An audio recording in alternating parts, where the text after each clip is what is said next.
Inspiration. Such a demanding thing. Or does it have to be? You can't make something if you're not consuming something. Or I create art in ordinariness. One doesn't have to look very far. Let me say a cosmic phenomenon. In conversations, ideas come to life. All of these things can be well springs of creativity. I want to be able to teach people, inspire people. That's where it all began. Somehow managed to see an opportunity where others didn't. Get it off the ground, people resonate with it, and it's become its own thing. They told a story around it, and that's what really inspired me. There's so many possibilities. It's a very big pond, I guess. Thankful that I got super bored not doing anything, so that made me start putting myself out there. Just be yourself. Just appreciate everything. It's all material. It's a podcast for and by creatives. My name is Aubrey, and I dare say it's all material. Let's get to the nitty-gritty now, shall we? It's all material. Welcome to the show where we talk about all things creative and the other things that come with it. This podcast aims to show some love to artists and creatives all over the world. And today I'm joined by someone who's part of a group that's all about women empowerment. Nisha from Happy Girls Club. How's it going? Doing great. How are you? I'm great. You're still in Bohol, right? I am. I'm still in Bohol. I'm based here now, at least for the next couple of years. I work here now. But I did go home over the holidays, which was really, really good. I got to hang out with the girls again and see my family. It was really refreshing. Where did you guys go? I think I saw some of your photos by the beach. Where was that? Yeah, we went to Mati. I had to bring, so I brought my boyfriend back to Davao. It's his first time there. So I just had to bring him to Mati because it's my favorite, one of my favorite beaches in Mindanao, you know? So how was the travel restrictions? Was everything smooth when you went home and going back? Yeah, actually, going to Davao, they didn't require any documents, but coming back to Bohol, they did require for you to have your Vax card, also like an S pass. Those were the only two requirements that was needed to come back to Bohol. But going to Davao, there was no travel restrictions, no documents needed at all. It was very smooth, actually. That's nice. Yeah. So I also wanted to ask you more about how it all started, because your group Happy Girls Club is just very empowering, especially for women who live in Davao, because I don't see any page doing this for women. And it's just amazing what you do for all the content that you post on social media, about body positivity, about gender equality. It's just so awesome. So I just wanted to know how you guys got started. So quick backstory, actually really cute story. Tenchi, my sister, and Eileen, we all went to an event at Liza's. It was called, it was organized by Davao's Sad Boys Club. So that night we thought about hey, there's a Sad Boys Club. Why don't we create a Happy Girls Club, right? I'm the type of person that enjoys bringing people together, friend groups from different parts of my life. I like bringing them together and just making them click, and the other girls also feel that way. They're also that way in some way or another. So what we did was we celebrated Friendsgiving. It was Thanksgiving, but with friends. I think right now it's called Gals Giving or something, but we call it Friendsgiving. It was just a gathering of hey, you have women friends that you really enjoyed being with. Let's get them together in let's have a dinner and then drinks after. And that's where we kind of had a lot of the other girls from the different parts of our lives join in. We had dinner and we kind of got to talking when we were we should call this the Happy Girls Club, because we were just also we provided a lot of safe, uplifting, positive, empowering energy for women and for everyone too. It wasn't just all girls; it was for everybody. So that was kind of how the Happy Girls Club began, and we made it official with the Valentine Hangover event that you were there. You sang for us. Oh yeah, right. So that was the day we officially launched the Happy Girls Club, and that's also where we put together what is our advocacy, what values do we embody, what kind of message do we want to send to people. Right. Yeah. So that's where it all started. And you also went home. You were in Bohol already that time, but then you went to the launch. I was, yeah. So cute story.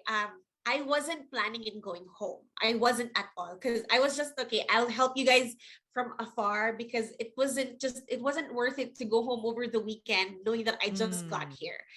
But Eileen actually surprised me with a ticket Aw. home for the weekend. So I was actually in Davao for about just 21 hours just so that I could attend the event. That's how supportive they were, and that's how they wanted all of us to be in that event together.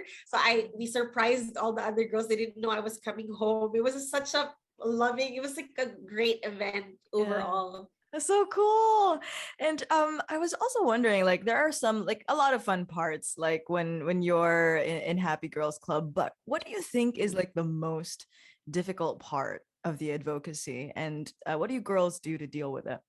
Right. I think in any advocacy, the hardest part is people who invalidate it, right? People who invalidate the advocacy in Mm. general.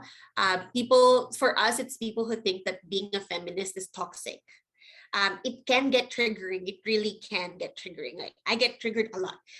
But we have to understand that people only know what they know. Yes. And no matter how much you try to educate someone, if they're not open to learning, they will never see the good in what you're trying to say in or the good in your message. Yeah.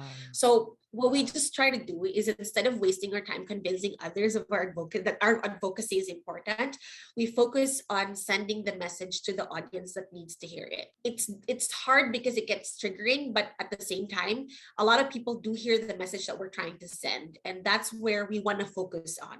So yeah, you don't always satisfy everybody, but there are people who want to hear your message, and it's important that you Yeah. focus on those kinds of people, right? That's right. And I think like in this day and age, it's very important that we have groups like yours because like other countries, they're very open when it comes to like women empowerment, when it comes to Yeah. LGBTQ.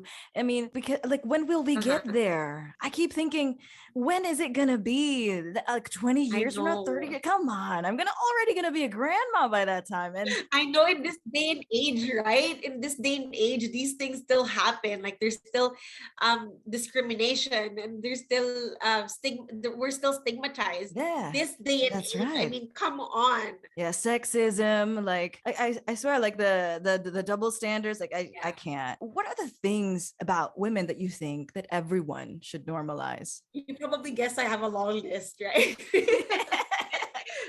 So there's a lot about women that people should normalize. In Happy Girls Club, we're very, very vocal about normalizing body hair, right? The use of contraceptives, Yes, masturbation. To me, like personally, and the other girls feel the same way too. It's really people should normalize how women embrace their sexuality. exactly. Women shouldn't be judged for how she expresses her sexual energy. She should feel safe in her own body, however she wants to portray that. Mm, We don't need to fit into society's standards of beauty, because I mean we know that beauty is subjective. yeah, It's a subjective concept, and it has changed over plenty of years. What's important is that you stay true to who you really are, and no matter what people say, even though it's not normalized, you should just continue towards the path that you're on. It's really important. that's right. That's right. Growing up, we're all surrounded by people who keep on saying kababae mong tao and the like. It's like all around tradition because it's about tradition. Like dapat parang dalagang Pilipina, dapat. Yeah. Yeah, you can't be too loud. You can't take up space. You should be mahinhin or you Yeah, should I be this know. or that. Or you can't, like, what if I want to be comfortable? Like just the simple stuff like Yeah. that. What do you think, like, a modern woman should do when she's faced with these things? I love it. I love that question. Because we live in such a conservative country, right? There's standards of or what's acceptable of how a woman should act. You know what? Like we just really would say, yes, kababae kong tao, and I can do whatever I want to do, and then walk away, because who has time for that negativity, right? A Yeah, modern woman should be unapologetic. that's right. We only have one life to live, and it's a shame if you're always apologetic for who you are. Mm-mm. So yeah, I'm a girl. Yes, kababae kong tao, but that doesn't mean shit. I can do whatever I want to do. Exactly. Tapos meron pa iba na parang, ay, gwapa unta, ing ani lang, ay, okay unta, ani Yeah, lang. I know. I hate it when say like, "Aka babae mong tao at grabe ang bunganga mo, nagbumura ka." I'm like, so what? Like, Yeah. so what if I say these are merely words, right? Yeah. Kaya nga parang ako din, like I feel triggered, like actually. Like somebody I who know. tells me that I can't do something just because I'm a woman. Yeah. And that's the only reason. And is there any other reason? No, I wala. know. I mean, we have proven so much about that, like that we can change that, right? Example, just as an example, we have Hidilyn Diaz, right? Yes. First Filipino to ever win an Olympic gold medal, and for what? For weightlifting. Yes. For weightlifting.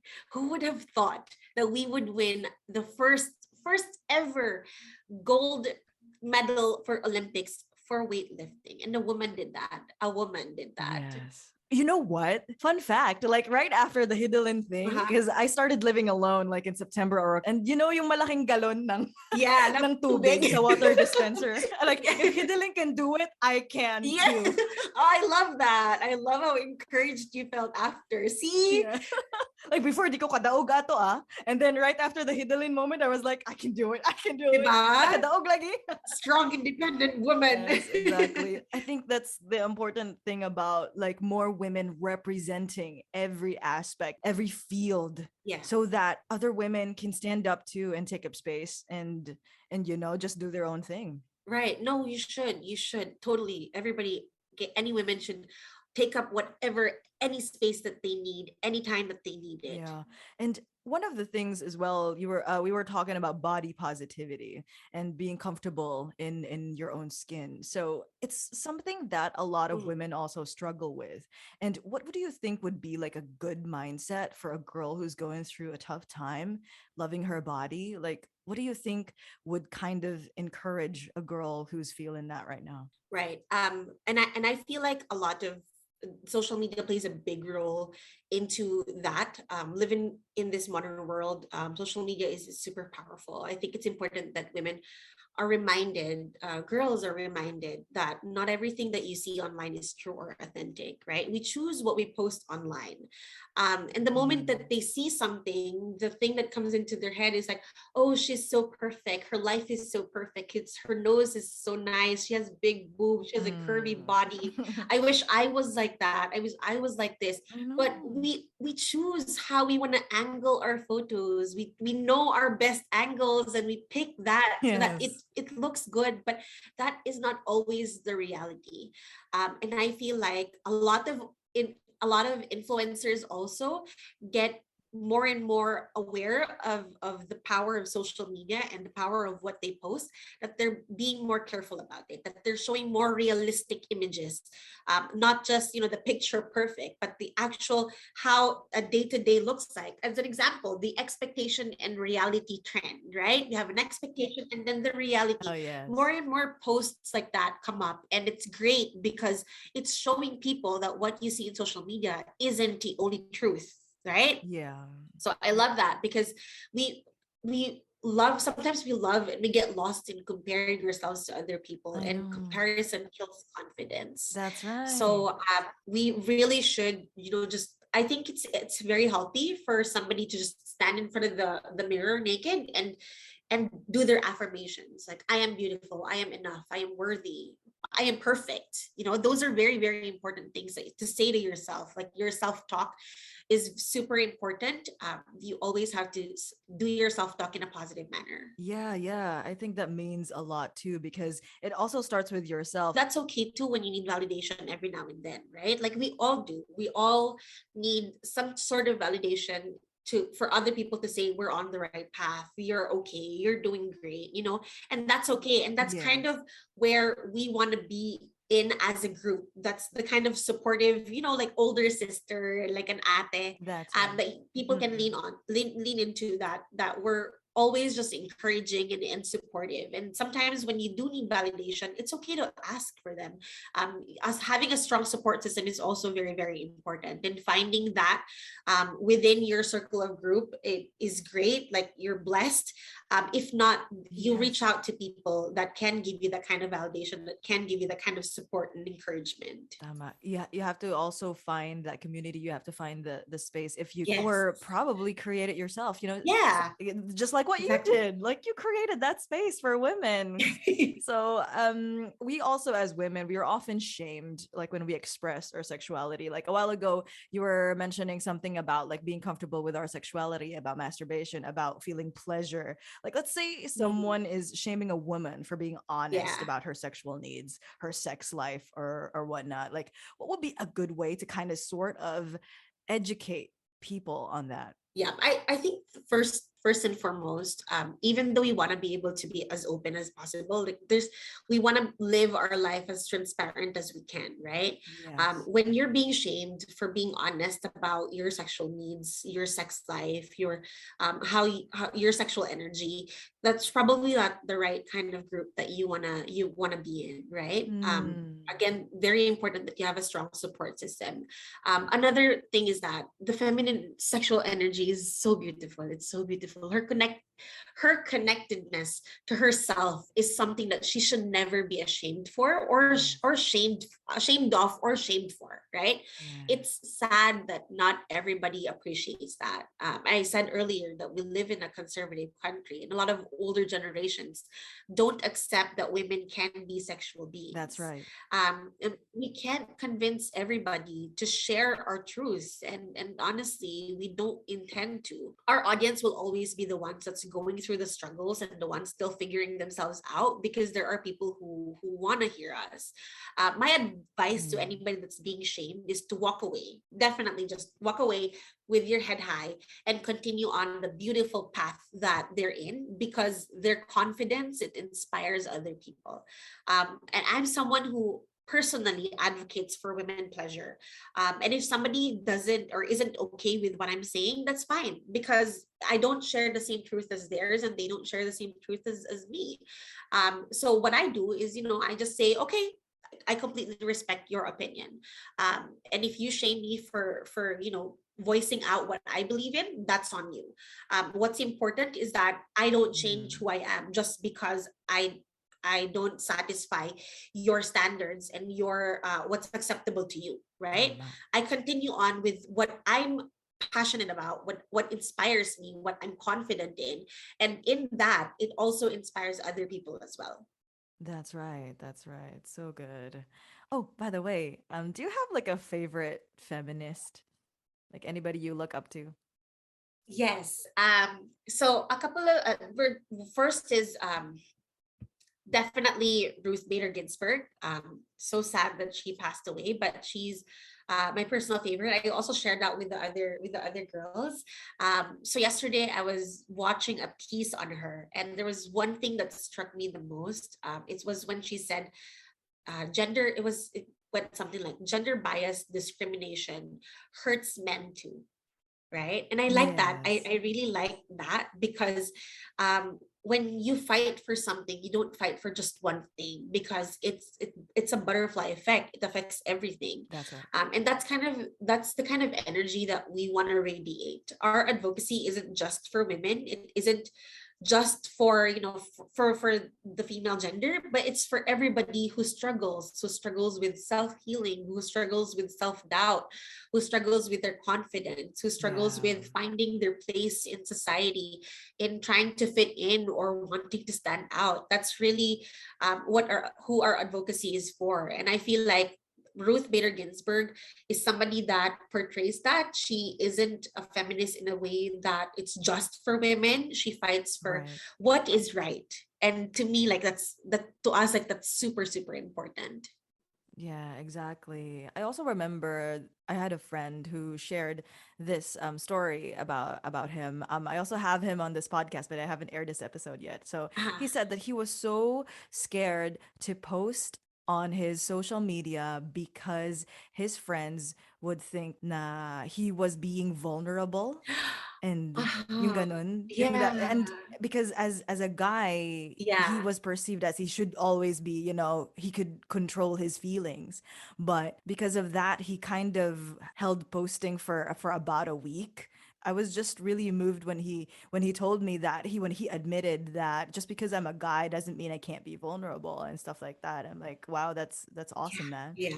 I'm So so happy for him. Did he eventually post it? oh yeah, he did. I was happy for him because he finally went out of that circle. I love it. I love that. Yeah. So he didn't surround himself with those people anymore. Yes, because men are allowed to be vulnerable, like they don't have to always be strong. And that's also why a lot of it's sad that a lot of suicides happen, within the male Yeah. gender, because they're expected to always be strong, Mm. and they're not supposed to.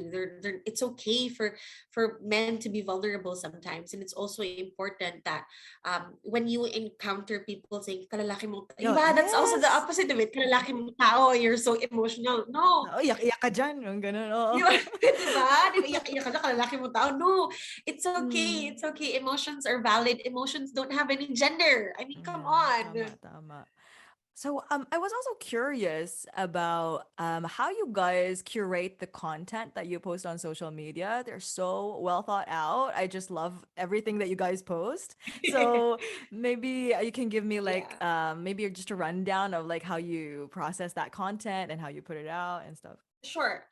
So there's actually not much of a planning really, because of how busy we all are. Sometimes we just love sharing posts that empowering posts that tackles the same values, same issues, the same advocacy that we share. And we also love how there's just no pressure on our page. Sometimes we're very, very active. Sometimes we're off for like a month. And that's kind of like how our friendship is too. But when we do write our own posts, we make sure that everybody agrees to the message that we're trying to send. And if we Yeah. don't agree to it, we have a conversation. We have an open conversation of how we want to send the message, because we also have to be careful with the words that you choose. When you're an empowering group, it's important that you don't pull another subgroup down just so that you empower the other Oh one. yeah, You have to be exactly. able to make sure that the post is not only empowering, it's also educational, and it also Mhm. doesn't shame other groups as well. Oh yeah. Oh wow, I love that Yeah. calibration happens before posting. I Yes. love that. And Uh-huh. well, more people should do that. Like think before they post. Definitely. You're Yeah. right, right? But there sometimes we would have, like, my sister and Tenchi are the ones that are creative in terms of putting together the post, and then I usually think about the captions or think about like what message we're trying to Nice. send. And sometimes when they ask me like, Nish, this is going to be our post, can you write something about it? I'm like, I need a couple of days because I get creative blocks too. Mm. So I have to like sit with it and really try to think about what message are we trying to send here? Like, what are we trying to share to people? What things are we trying to teach people? Yeah. Those things. That's right. Also, I wanted to touch this topic real quick because I was watching this short documentary on Netflix about the pay gap between men and women. So there were studies that showed that even if a woman and a man have the same job description, have the same tasks, a woman is still paid significantly less than a man. And then when that happened, they did more digging. So it all went down to the woman being a mother, because when a woman like goes on maternity leave, it kind of pauses the whole moving up thing on her career growth. So it's just sad thinking about it because it doesn't have to be this Yeah. way. Yeah. So I was just wondering what your thoughts are on that. Right. Although has definitely, the situation has improved compared to like 1980s, right? Where it really was a Yes. huge pay gap. There was really a huge pay gap between Mm. men and women in the 1980s. Right now, I believe I looked at it. I looked it up also, like just trying to. I was curious too to know like what is it now. They said that Mm. they're paid like 93 cents women are paid 93 cents per $1. For a dollar that a man gets paid. Yeah. Compared to the 1980s where it was like 33 cents less, My you know. gosh. And I know that it's still an ongoing issue. So one thing that I like about Ruth Bader Ginsburg is she fought for that. She really fought for that when she was in the seat in justice. And that was great, right? Yeah. But what about right now? I know that it's still an ongoing issue in the Philippines. We don't even know what kind of industries are still paying a difference between men and women. Although I want to highlight something positive, which is I feel like in the BPO industry, that is no longer in place, or that's no longer an ongoing issue. Nice. As somebody that's a hiring manager myself, I have seen that, you know, the pay that we offer people isn't based on their educational attainment, isn't based on their gender. It's really based on the experience that you have, what you're able to offer. And it's not different between men and women anymore. But the fight is still ongoing, and it's important that you voice it out, not in the platforms that won't be able to help you out, but in the platforms that will be able to help you out. Right. So if you see that, if you feel that there are pay gaps, you shouldn't be afraid to question it, especially if it's something that's obvious. You should definitely question it. There are organizations that can help you out in fighting for that, and you should definitely go for it. That's right. There was also this country, I forgot what country it was, but I think it was in Europe, that their men also had the same duration of paternity leave as women. So because they didn't want to make women feel like they were The only one. the only Yeah. caregivers of the household, like, because like people women are expected to be like the caregivers because they're the ones giving birth and taking care of the kids. So they wanted it to be kind of fair. That's why it's a shared responsibility. Yes, that's right. Yeah. It's a shared responsibility. Sad thing is, in the Philippines, women can get up to, I believe, 60 days, 60, 90 days of maternity leave, whereas fathers can only get 7 days. Oh, God. Right? Yeah. 7 days. Yeah, that's how it is in the Philippines, which is sad, and it's something that we truly should fight for. But yeah, it's super sad. Yeah. So if anybody who can do something and is listening right now, you know what to do. Yeah. Let's fight for this. It's not just fighting for what women, women equality, but also fighting for what benefits men can get, like to help out in any way that they can to help out in the household. Because again, like what you said, women are expected to be the caregivers, whereas men, they're praised, just as that, they're praised for taking care of their children, whereas it's a shared responsibility, just as chores are a shared responsibility, right? Errands are a shared responsibility. If you live in one household, it's a shared responsibility. Right. And now I remember that saying again na, ay, marunong ka magluto, pwede ka na mag-asawa. What the fuck is that? Yeah. Say that again. Pwede bang gusto ko lang kumain? Pwede bang? Diba? Like, it's a life skill that everybody should have, whether you're married or not. If you want to eat, you have to learn how to cook. Exactly.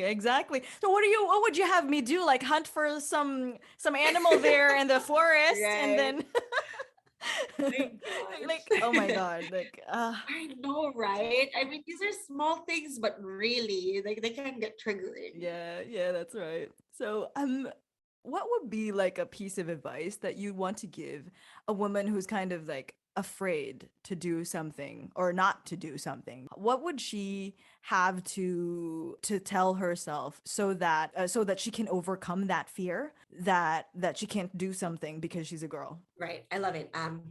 I don't want to word, I don't like using the word just, right? It's not that. It is like this is the most important thing. It is because you're a woman, yes, that you're able to do anything you set your mind to. Yes, that's right. That's super important. Never try to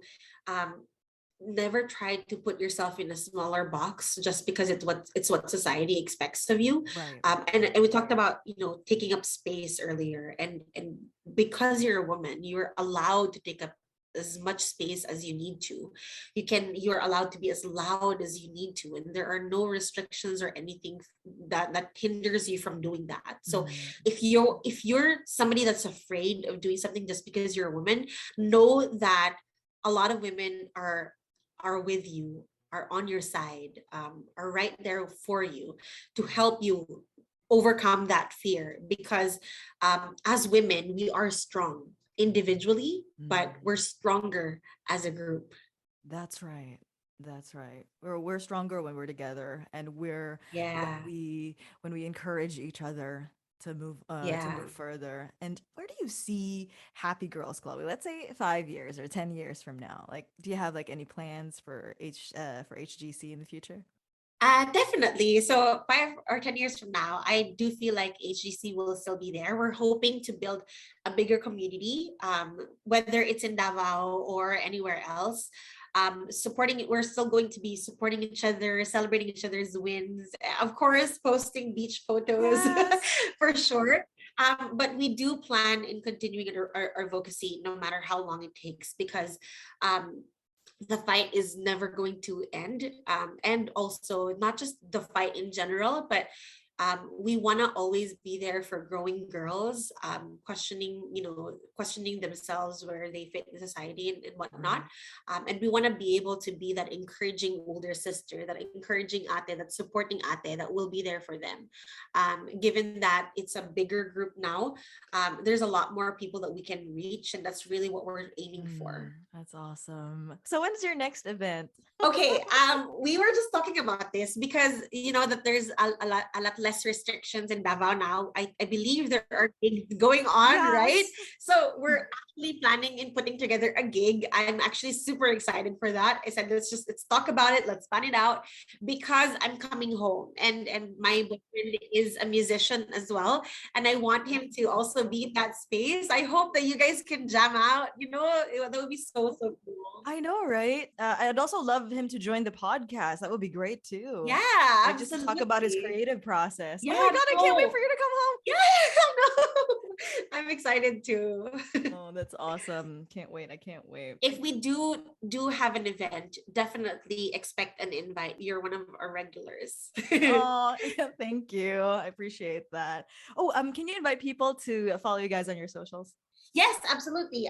Please look us up in Facebook, Happy Girls Club. Also on Instagram, I believe it's happygirlsclub.davao. Awesome. Awesome. Thanks so much, Nisha. And thank you Yep. so much for your time tonight. Thanks for having us. Yeah, I appreciate all of the stuff that you've shared. I mean, I hope that this conversation will light a fire and will open some eyes, Agree.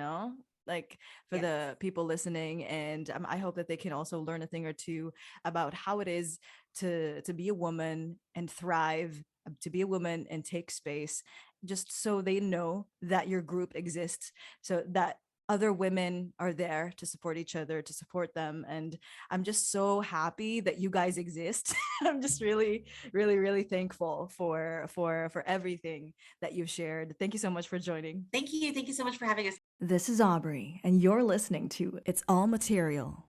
New episode every Thursday at 7 p.m.